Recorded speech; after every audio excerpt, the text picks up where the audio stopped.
Good morning, guys. Hope you're having a great morning. It's Fred and Sheila with FS Investigates and Hatfield McCoy Museum and Adventures. Hey, hey, hey. Hey, guys. I got ready to say, let's get ready to rumble, but it's not that. We're not going to rumble. We're going to slow our roll on this case, and everybody try to work together, and we may come up with a conclusion Good. on this. Right before we came on here, we got a notice of a comment on one of the other videos and went and looked at it. And guys, if you would, no speculation, no name calling, nothing like that on our comments on our videos. We appreciate the comments, but no names, no implicating anybody without any proof. That's nothing more than a rumor. Yeah. And Sheila and I like proof, evidence, facts. Yeah. That's what we like. Sure. This is not a gossip channel. We don't want to gossip. Let's try to stick to the facts, and maybe all of us together can work this out. Title of this thumbnail, you probably done seen it, should be something like, what does Doug Harless and Johnny Edrington cases have in common? Well, the Kentucky State Police. Just as Joseph Couch case, Kentucky State Police. Guys, every time we bring up the Johnny Edrington case, for some reason, there's a distraction. It's like you're distracting. You're trying to talk about that to pull away from the Doug Harless case. Mhm. It's anything but that. Anything Yeah. but that. Doug Harless case was the first case we started working on. Go back and look at our videos of Doug Harless case.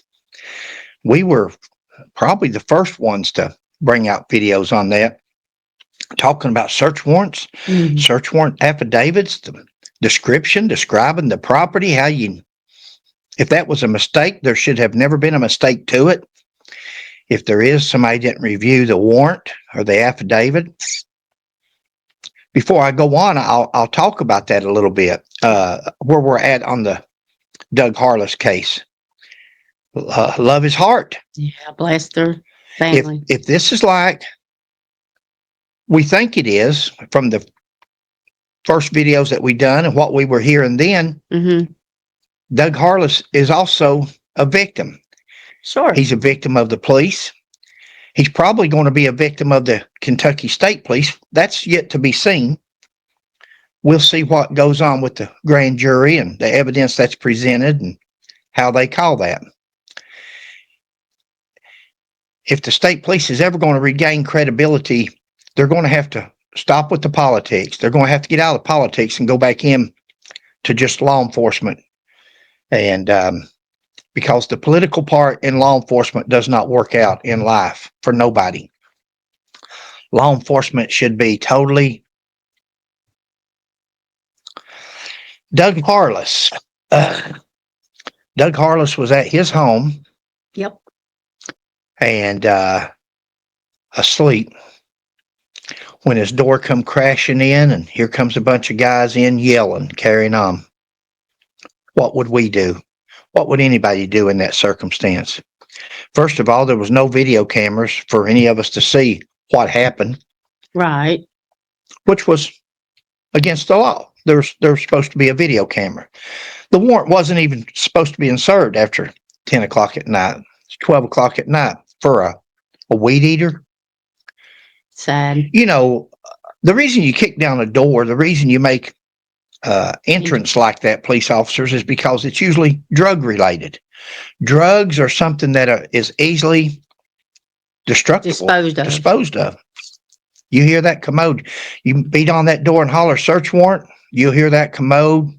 That tank can't refill fast enough to get the second batch down.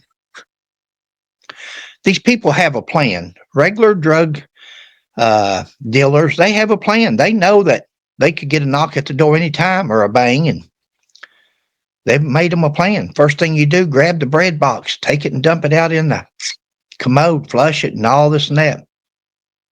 They're not stupid. But see, this was a weed eater. This wasn't something that could be destroyed instantly or it couldn't be destroyed at all, a weed eater. You're not going to destroy it. You're not going to, without a sawzall or a grinder or something, little pieces, and you're still not going. We all know that. This case comes down to carelessness, recklessness. This case comes down to, I'm missing the word, the negligence. Negligence, that's the word. Okay. That's the legal word. Wow. Yeah.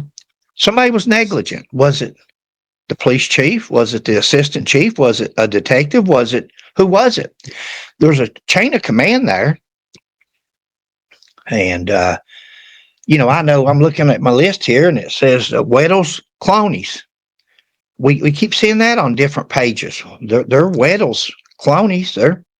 They'll say whatever Weddell says to guys. We don't know Weddell other than the first time and last time we ever met him. Never talked to him since or before. I don't know why they keep saying that. But Weddell is the mayor. He's over the police department, but that's why he has a police chief. Each department has a head of that department that is to report to him, but they are over their department. The mayor's not over the police department per se to check warrants, to check the officers, to check and see if they're doing everything policy and procedure wise. I'm not taking up for the mayor. I'm just telling you. There's negligence here. But from what we can see, our opinion, but it's on the police department. Doug Harless was a victim. Yeah. Nothing more than a victim. Go ahead, babe. Well, when they busted in his door, a man's home is his castle. So, I mean, he didn't know who that was. Where's the video? Said he had a gun, did he?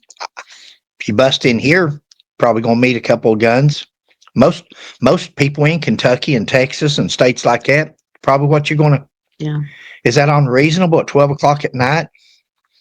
Woken out of a sleep, what was it, 20 or 30 seconds? We counted one time on one of our videos. Knock, knock, knock, bang, bang, bang, open door, search warrant, boom, they're in there. Yeah. You're waking up, you don't hear nothing but a bunch of people hollering. You're very disoriented when you're woken up out of a dead sleep like that. Somebody did something wrong and needs to be held accountable. Now we'll get to see. Sheila and I have bragged on Steele. He's the Commonwealth attorney, and he's also a special prosecutor in the Mickey Stein's case. And we've bragged, seen him in court and different things, and we don't know him from Adam neither, and could be wrong, but I don't think we are. He seems like he's on top of things and above board. Hopefully, I'm hoping that when the grand jury meets, he presents the evidence, lets the grand jury decide. We haven't left the Doug Harless case. No. The Doug Harless case, we quit covering it because after we started on the Johnny Edrington case, the first thing that some people started was that we're working for the mayor. We're trying to do the Johnny Edrington case to draw away from the Doug Harless case. Who would say that? Why? Why would people say that? A distraction. Because that's not what it was at all. We actually came up on the Johnny Edrington case while we were researching. We were watching the news for an update on the Doug Harless case when through YouTube channels, here come a thumbnail up of a newscast where Lieutenant Colonel Doug Asher had a book out promoting his book. And they started talking about Johnny Edrington. Well, Sheila and I remember the Johnny Edrington case. Years ago, Sheila and I invented along with the families, invented a device, gun safety assembly. We got a patent. We have a U.S. patent. I think it was from 1990. And we started working on this patent in 1988. 1988. What brought that up? Well, November of 1988, one of my good friends, my roommate in the police academy, Joseph Angelucci, a Fayette County deputy sheriff in Lexington, was shot and killed with his own gun while serving a warrant. In December 1988, the following month, Johnny Edrington was shot and killed with his own gun in London, Kentucky, Lowell County. Mm-hmm.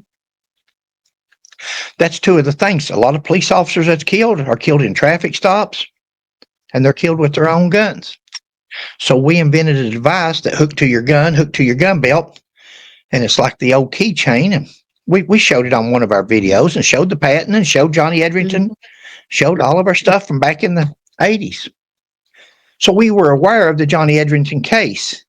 Back then, we were aware that, or had been told that, oh, he committed suicide. And we believed that for all these years. But see, that wasn't why we was using his picture and using his history. We was using it because he was shot and killed with his own gun. Mm-hmm. We didn't say how.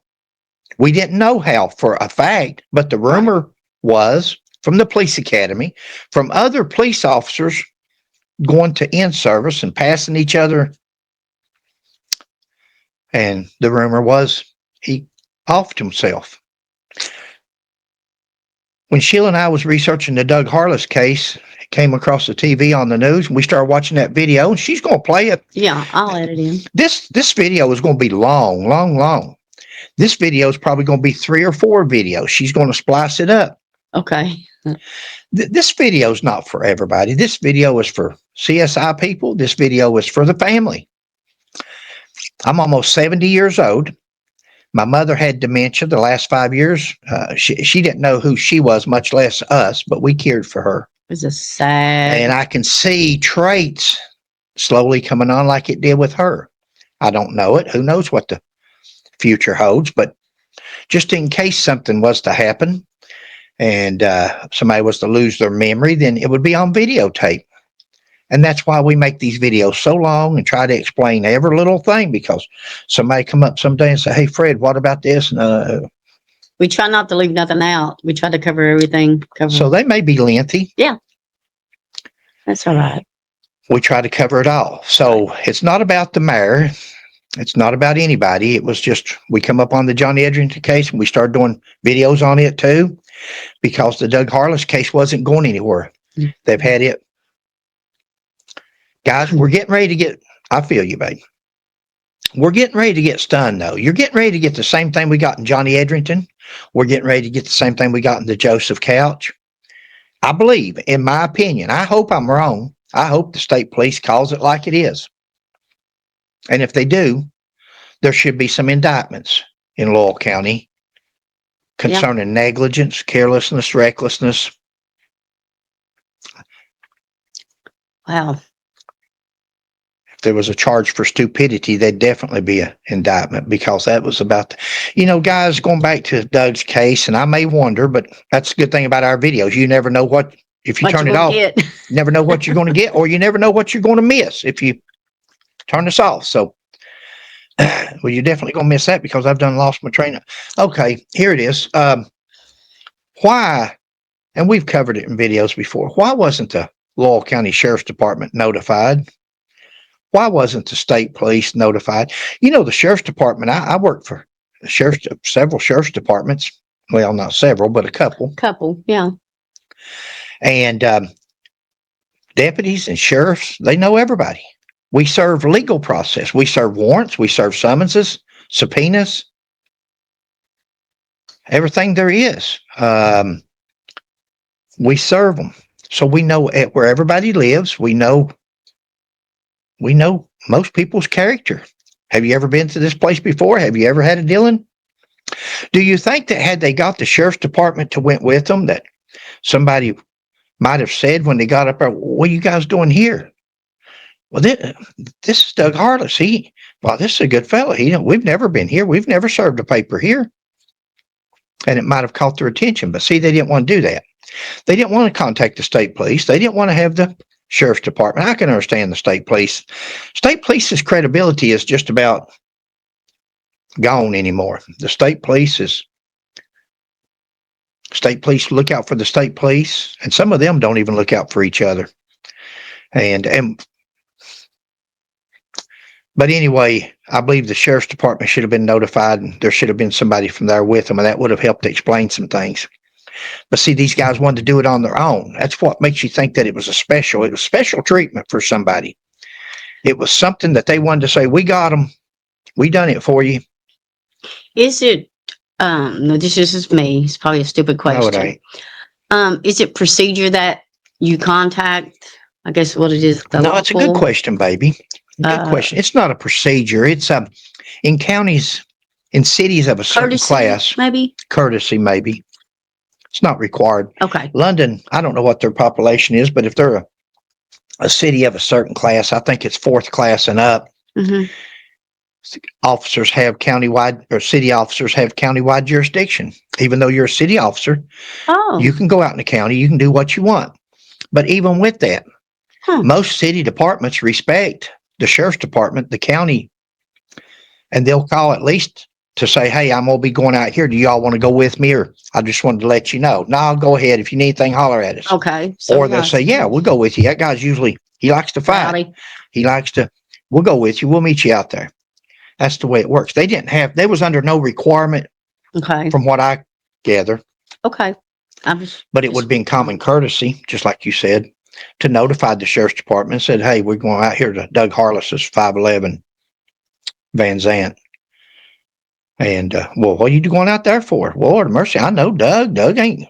Good old boy. Good old boy. Might have helped. Might have saved his life. But see, police work has turned into such machoism. And instead of protect and serve, it's shoot and beat up. I don't know if it's Top Cops, if it's that movie Cops that used to come on, Bad Boys, Bad Boys. People watch us CSI, Blacklist. You see these movies, you see the FBI breaking down doors, doing this and that with no search warrants and no probable cause, no justification. And you wonder why officers are doing this. That's movies, guys. I was supposed to say those are movies. That's the movies. You can't do that. We don't work like that. We have what's called a constitution. How we came up on the Johnny E case, researching Doug. Yep. Once we did videos questioning Johnny E's death, we were attacked. And automatically some certain people connected us to the mayor and started putting posts on there. Oh, they're connected. So rather than be political, rather than get into that political arena, we quit making videos on Doug. We used to go to the rallies that they had. Mm-hmm. We quit doing it because we didn't want to be political. Guys, we're not from Lowell County. We're not from London. Right. We don't vote for the mayor or vote against the mayor. We don't have a dog in the fight. You all have allowed that to turn into a political thing, and certain people's using you. I'm not going to go there. Good. Let's don't go there, because then that's getting political on my part. But you might want to look around a little bit. Let's stick with the Doug Harless agenda. Justice for Doug, not justice against this person or against that person. Mm-hmm. Justice for Doug. Let's hold those that's responsible for his murder accountable. Thank you, babe. No one was more critical of the mayor and the city police than Sheila and I were on our videos. Go back and watch the first videos. And we were critical of the mayor, but the mayor, again, is the mayor of the city, but the mayor he doesn't run the police department. So far, we haven't seen anything that the mayor has done that's illegal, but we're not looking for that. We're looking for the murder of Johnny Edrington and what happened on the Doug Harless case. Mm-hmm. Exactly. Search warrants, etc. It appears to us that Mr. Harless was murdered, and we haven't seen all the facts yet, but it certainly looks like it. Bad thing is that I feel you. She's looking at the next word, corrupt. I'll throw it out there real fast. The state police, guys, is not. Well, the state police has lost credibility a lot of years ago. When I went to the police academy, it was another one. I can't think of his name, but Morgan T. Elkins talked at our graduation at the police academy. A good talk. You can research Morgan T. Elkins and Kentucky State Police Commissioner and see what happened. You can research every state police commissioner since, and you can see what happens to the majority of them, or most of them. I served with a bunch of them, guys. There's Gary Rose, from Pike County, was Post 9 commander. He was a trooper when I was a detective. My partner and I worked drugs in Pike County. We worked Duddleson. I was trying to think his name. Ernie Duddleson. See, I don't. He was the drug investigator for Post 9 back in the 80s. And Gary Rose, the post commander, finally moved him out to Floyd County and other counties. He said, the way you and Hatfield's doing on drug investigations, we're just going to be stepping on each other's toes. You guys have got Pike County. We made over 500 drug arrests. Now, the newspaper article there says 300. That's when we was promoted to detectives. That was up to that point. We made over 200 more arrests by the time we figured out that the sheriff was involved in drug trafficking and protecting drug dealers in Pike County, and we turned him in. We went public. We turned him into the FBI. Ron Poole and Mark Putnam, agents in Pikeville. Ron Poole ended up, we also turned 4 sheriffs and a police chief in Lee County, Owsley County, different ones. After we turned the sheriff in publicly, we got a phone call that says, your sheriff's getting his drugs from here. We go see Ron Poole, the FBI there in Pikeville, and give him the information that we've got. And Ron Poole goes undercover. It didn't involve us. We're in Pike County. In fact, we done been gone. We done left. That's why somebody contacted us, because we'd turned the sheriff in for corruption. They knew we were honest. They felt comfortable talking to us. Ron Poole, the FBI agent, he went on to arrest 4 sheriffs, police chief. You can Google sheriffs arrested, Kentucky sheriffs. Tells you all about it. So he arrested them and charged them, and some of them was convicted. Some of them turned state's evidence. I don't know. I didn't keep up with that then because it's not Pike County. Didn't concern us, but that was we were responsible for passing that information on. Right. Ron Poole went on to get Robert Foley, as an informant, a man that was out of prison for murder. And after he put him on as an informant, he went on to kill 4 more people, put them down a well in Laurel County, and killed 2 more people and dragged them through a creek. 6 people. He's on death row now. That was Ron Poole. That's an FBI agent that worked with this guy, that was responsible for him. And he got him out of prison. He was he was under his command. He was supposed to be watching him as an informant. Mark Putnam, the other FBI agent we'd gone to, they fixed him up. Some of the officers that were in with the sheriff, they fixed him up with the little hillbilly girl there in her little cut off jeans. And I know, but I mean, that's what happened. He was a young FBI agent. He got snookered and he got her pregnant. She was going to tell his wife, and he killed her. An FBI agent, murdered. So we had no choice at this time. We had no choice. We had to cover ourselves, because at that time, if you've ever read the Bluegrass Conspiracy, but there was a police officer in Lexington, deputy sheriff, and his sheriff was corrupt. Sheriff was trying to set them up, going to plant cocaine on them. And we knew then, Paul Hatfield and myself, we're from the mountains. We don't fear, just like Sheila. Nothing scares us. We wasn't scared of harm. We wasn't scared of a gunfight. We wasn't scared of a fight. Maybe we're too stupid for that or whatever it is, but that didn't scare us. But what scared us was politics.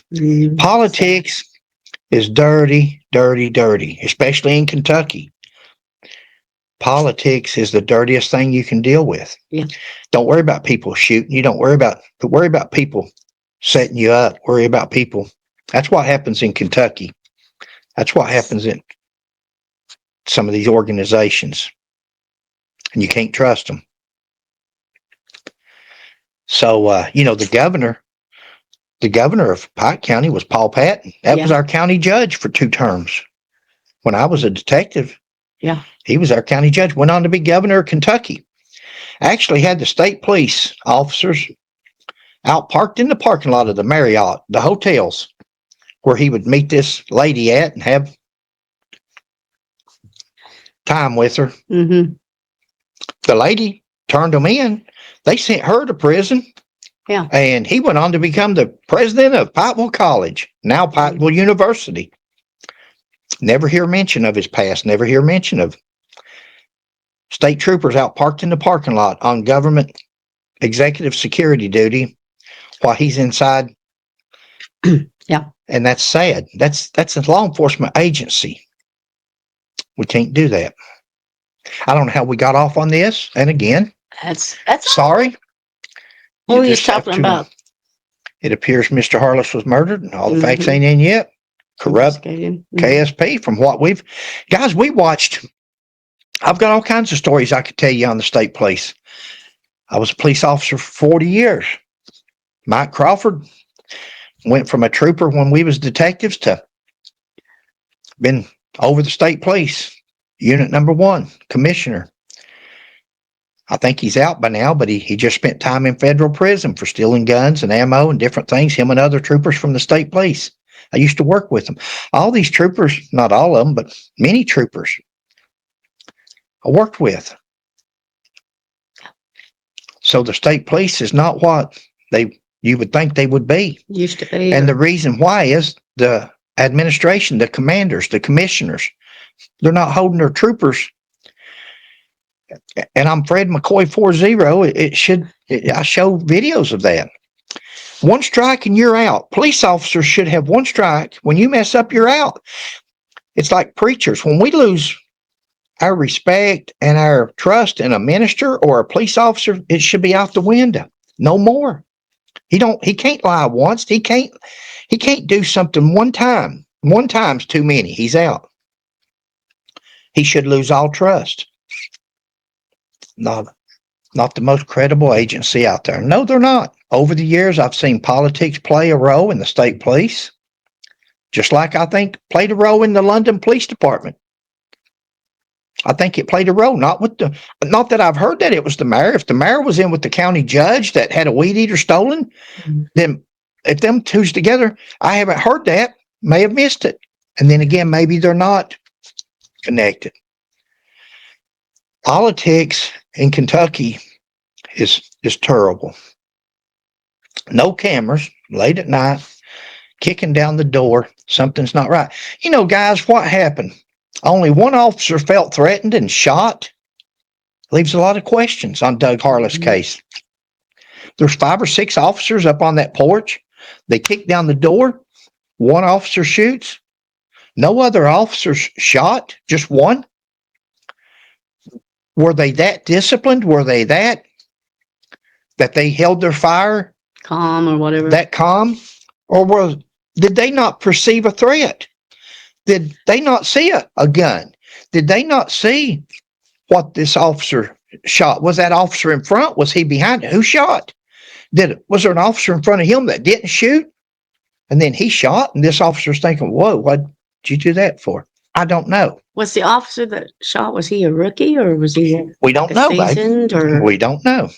you know, I could Seasoned see. officers are as bad as rookies anymore. Everybody wants to shots fired, shots fired.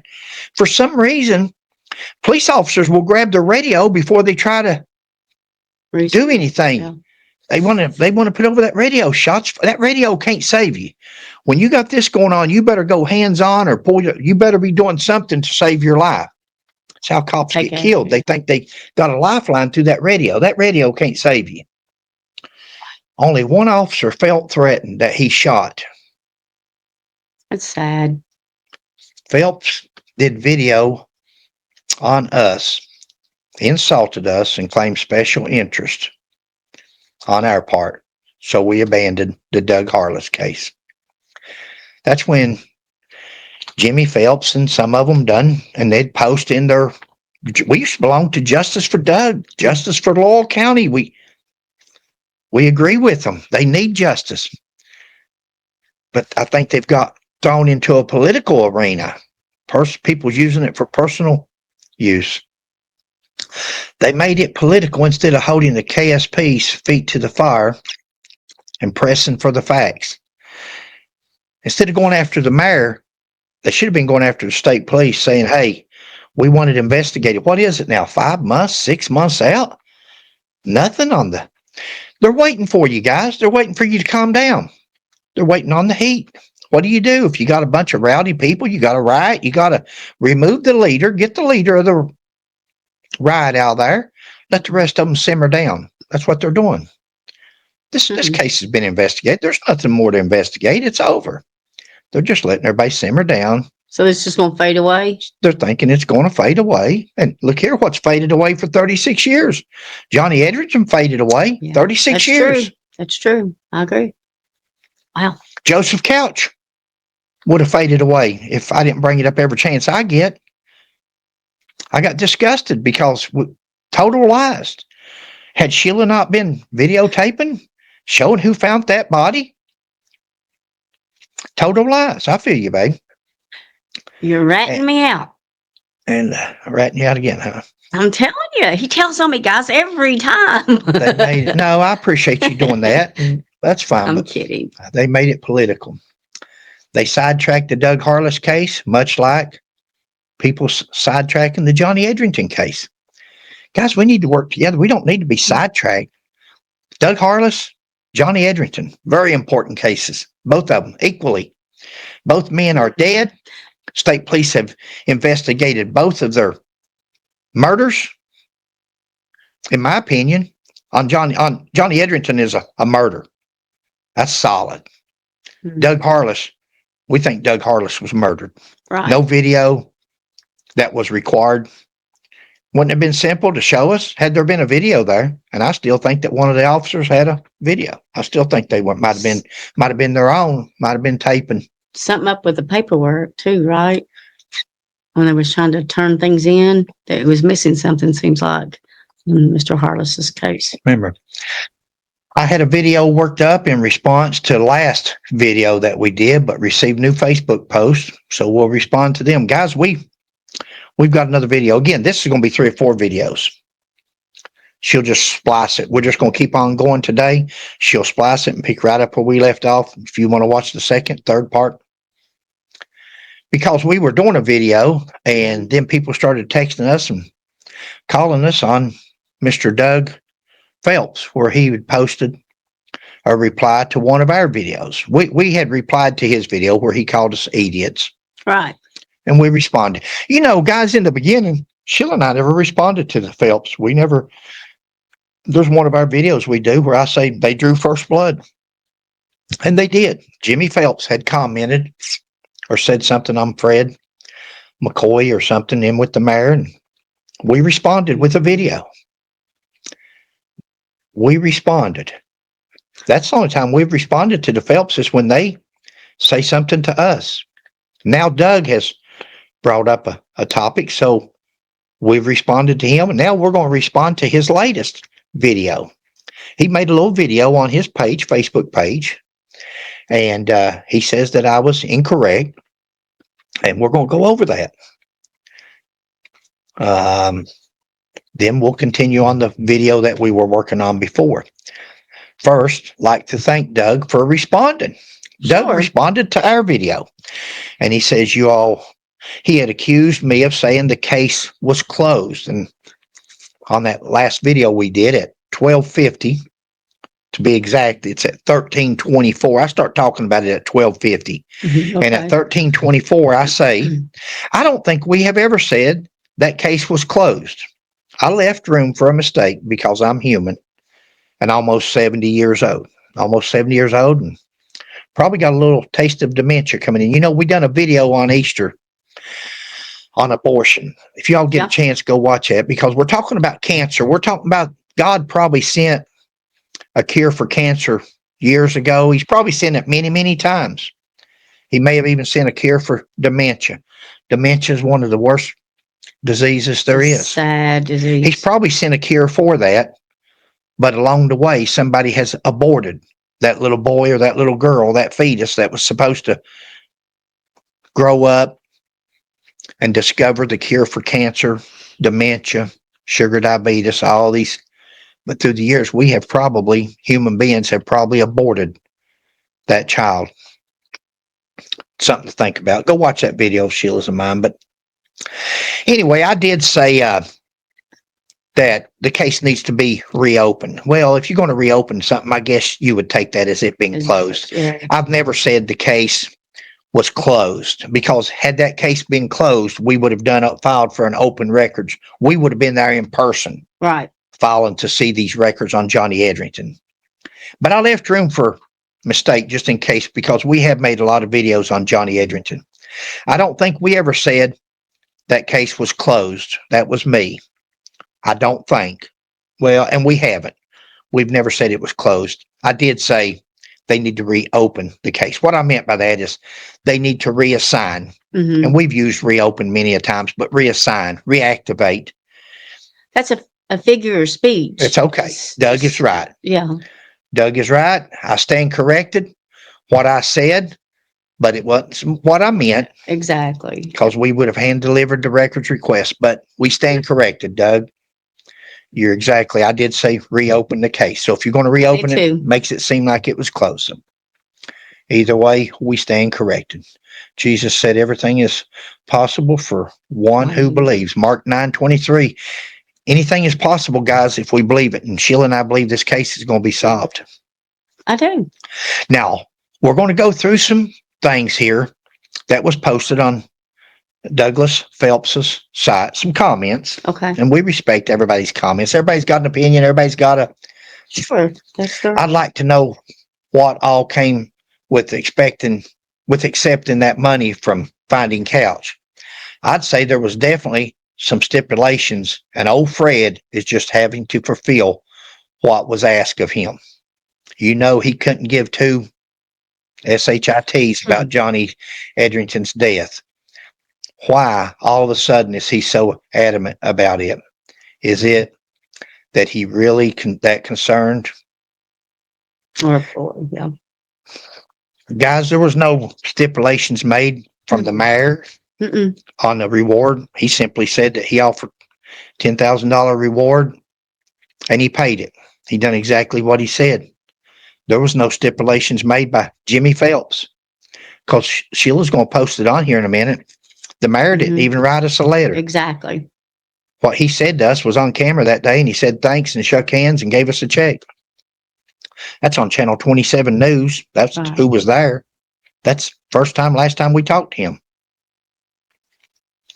Jimmy Phelps sent us a letter, and she'll post it. He's thanking us. Real nice fella. Gave us a check for $15,000, I believe it was. No stipulations, nothing to it. Old Fred. And I could give two poots about Johnny. I give two poots about any police officer. Human being. Any human being killed. I'm caring. I care about these people that lied about finding the body. I care about these troopers that make up things in life. We care about people. Sure. We've cared about Johnny Edrington since the 80s because, like I said, he was killed the following month. We know all about Johnny Edrington. Mm-hmm. But in all those years, we wasn't investigating his death. We just believed what we heard. And what we heard in the police academy was that he committed suicide, until we saw this on LEX on the news. Mm-hmm. And they were doing a story by Doug Asher. That used to be your post commander for years and years and years in Loyal County, Post 11. Mm-hmm. And he brought out, and he said, it's time to tell the truth. It's time to, and he says it was a side. To do the right thing. To do the right thing. Well, he's the post commander. He should have done the right thing 35 years ago. But you're going to hear all that after a while. Yeah. I won't go into that right now because I don't want to repeat. Some people says, oh, they repeat themselves all the time. We probably do. That's probably something to do with dementia. Could have something to do with. That's why we make our videos. Yeah. This person here said, I once had respect for Fred and his wife. It has long since vanished. The case file will never be available to the public because I am 99.9% certain it contains photographs that would support death by suicide. Wow. We agree with you. You can go to Doug's case. This is Mr. Willoughby. You can go to his page and read these people's comments. I agree with them. 99% sure it's probably going to show photos that would support death by suicide because Sheila from the first time we started investigating it. She said that's the most staged was her word. Yeah. It just seemed too planned. It's too good. It's too staged. It's too planned. Gun in hand. You're going to see photographs. You're right, sir. You're going to see photographs of Johnny laying there with the gun in his hand. Wow. He's dead. Shot himself. Fell with the gun still in his hand. In Asher's book, I think it is, where he says the gun was still pointing at him. Him or somebody at that state made that comment. I think Mr. Asher did. The gun was still pointing at him, in his hand, pointing at him. Wow. Does it get any better than that? Gun residue test that was done. Guys, they said there was 3 gun residue tests done. Why? See, Wouldn't for the it all come out the layperson, same?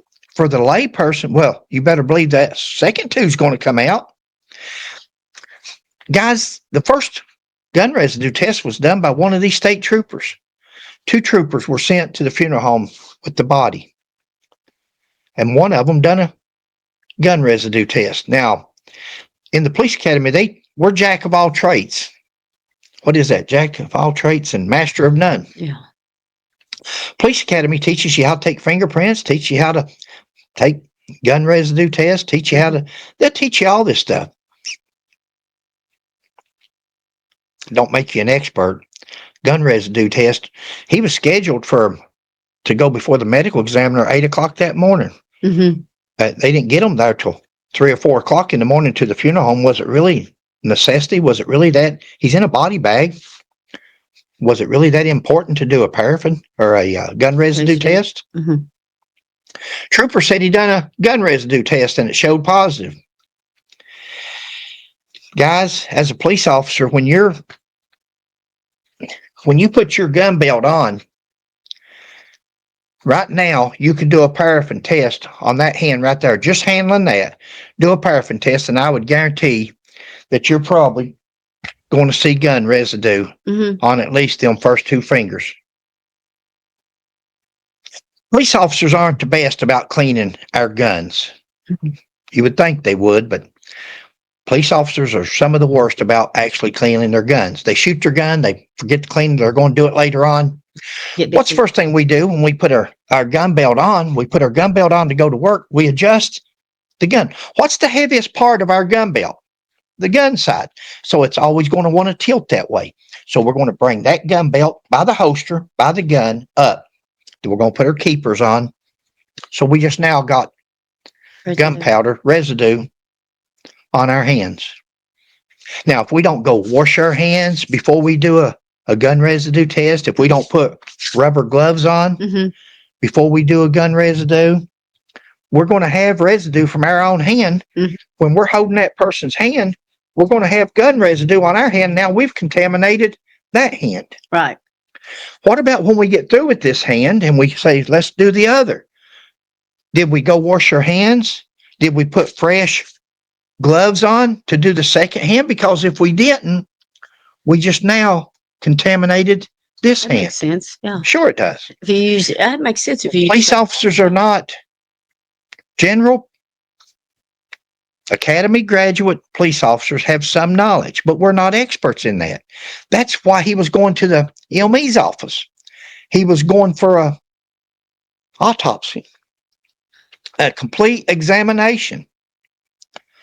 Said they done 3 tests on him. All 3 of them was conclusive. Why wouldn't they be? If the first one contaminated him, if the troopers done contaminated his hands at the funeral home, the other 2 is going to be contaminated also. You ever got a little bit of fingerprint dust on you? Same way with gunpowder.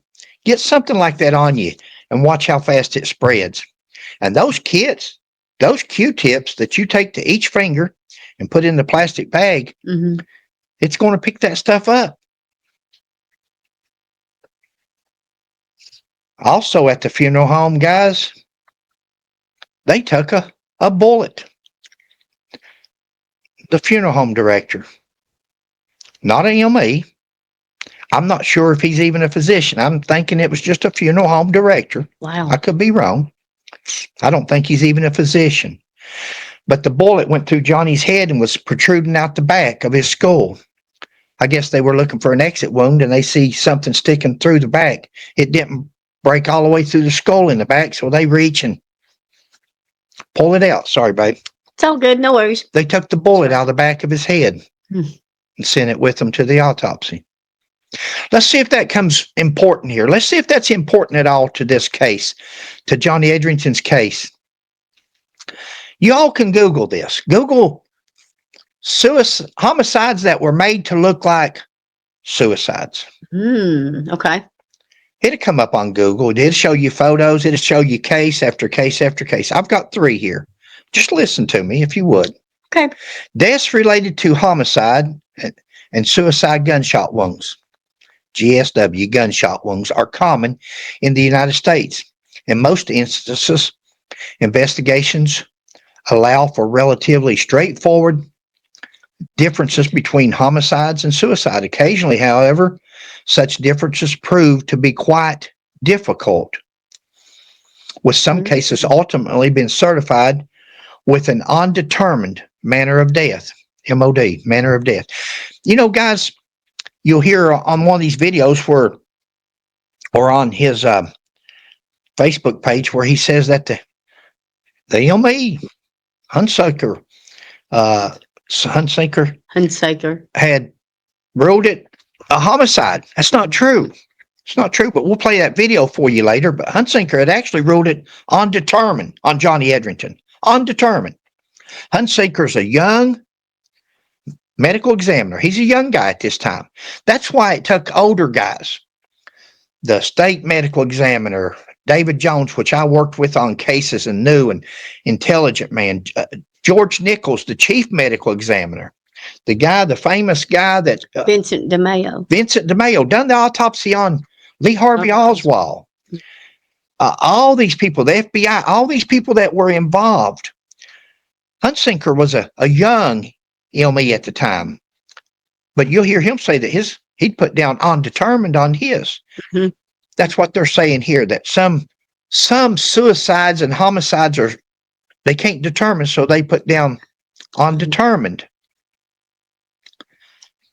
This report describes 3 deaths related to gunshot wounds of the head, where initial investigations suggested that the death represented suicides. However, based on scene and autopsy findings, along with subsequent investigative information, each case was properly ruled as a homicide. Wow. I'm not reading all this. Go on that page and read all this. It's pretty interesting. Case 1. Let's see what you think. The cause of death, COD, cause of death was contact gunshot wound to the head, as there were no possible way for the decedent to have folded his hands after shooting himself through the brain.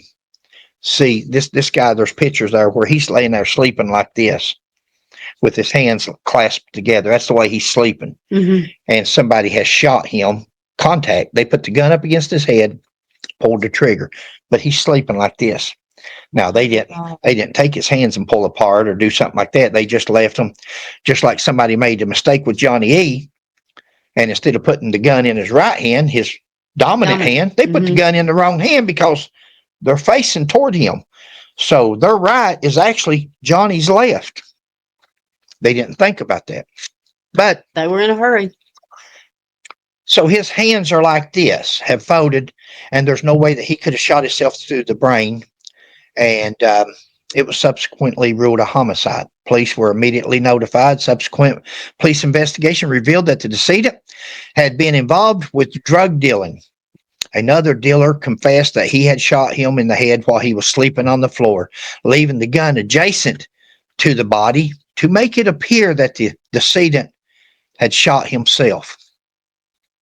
Had they done that to Johnny, it would have been a whole lot more believable, wouldn't it, babe? Yeah. Had they just shot Johnny, threw his gun down, been a whole lot more believable. Flung out of it. 357 Magnum revolver. Remember Clint Eastwood? Boom, boom. That's the recoil 357 has on, especially with Magnum rounds. Anybody out there fools with guns or any police officer, they know them, right? Wow. They took Johnny's gun and put it in his hand. Not only his hand, but the wrong hand. held on to it. He died right then. Headshot.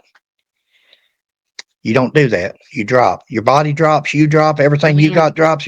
You're. Everything goes limp. Case number 2. A 40-year-old female was found dead in bed by her husband after he heard a gunshot.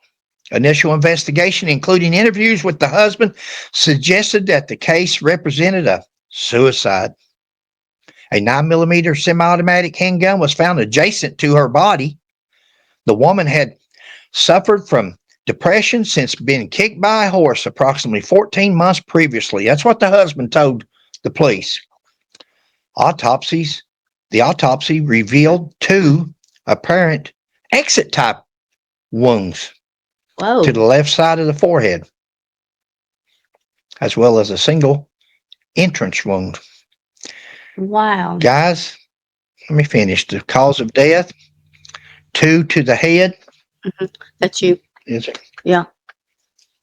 2 to the head, based on the fact that it was impossible for the victim to have fired both the shots of this case. It was ruled a homicide. The husband was subsequently charged with and convicted with murder. I don't know if y'all was listening or not. They was 2 wounds. He'd shot her twice in the same hole. The only thing is, when it came out 2 exit wounds. Now they're close together. You can see the pictures, and a medical examiner didn't know what he was doing. Probably would have just said, "Well, it must have cracked the skull. Bullet must have split. It must have done this." No, he actually shot into the same hole twice to make sure she was dead, and it made 2 exit wounds. Wow. Laid the gun down beside her to make it look like she killed herself. Last case, guys. A 35-year-old male was found dead in his basement floor where he slept, which was served also as the firearms storage locker. He reportedly slept in the room because he and his wife were in the process of divorcing. The wife reported that she had her and her husband had argued while in the same room. During the argument, she reportedly thumped him on the head. Flipped him on the head because of something he said. He then produced a handgun and fired multiple shots, one striking the door of the room and the other one striking her in the arm. She claimed that she passed out and was eventually awakened when she heard another gunshot. Upon awakening, she found her husband's body laying on the mattress, which was on the floor, with a gun in his dominant right hand and blood on his face and head. Autopsy revealed a gunshot entrance wound on the left cheek in front of the ear with gunpowder. Really? The pathway of the bullet was from left to right, slightly from the front to the back, and slightly upward. The cause of death was gunshot wound to the head. Remember a while ago we was talking about the funeral home director removing Johnny's bullet? Listen how important had Dr. Huntsinker been able to look at that bullet before removing it, because before removing that bullet, they would have photographed, they would have measured, they would have done all kinds of distance, the angle of the bullet. The pathway of the bullet was from left to right, slightly from the front to the back, and slightly upward. Yeah. Johnny was a tall guy. Was the bullet on an angle? Did a shorter man shoot him between the eyes? Did it go in there and come back here? There's so many things that bullet would have shown Dr. Huntsinker. But the funeral director, along with the trooper that took the removed it powder test, had removed the bullet. Listen to the outcome of this autopsy. Based on the contradictory autopsy and scene findings, my method of death was ruled a homicide. The wife later confessed to having killed her husband and staging the scene to look like suicide. False statements regarding the subsequent events. Guys, did you hear where she put the gun in his dominant hand? Because he's right-handed. She knew he was right-handed. But where she's right-handed and she's facing him when she shot him, this is Sheila's left side. This is my right side. She shot him in the wrong side. The gun's in his right hand. He shot in the left. He would have had to come around here with this gun. I don't even know if it's Feasible. if he could have got it up there. And then the bullet was going upward and slightly upward and to the right. And so Yeah. autopsies by good, reputable, educated, experienced. Experience is, I guarantee you they could take that same body to Dr. Huntsinker nowadays and he'll mold and set in his ways, can't be pushed around, can't be influenced. He might look at it differently than he did then. Somewhere in this area, I'm going to read some more of this, but as far as the Doug Phelps case, but Sheila's probably going to stop this video right here. It's 55 minutes long. Oh, wow. Okay. So pick you up on the next one, part 2.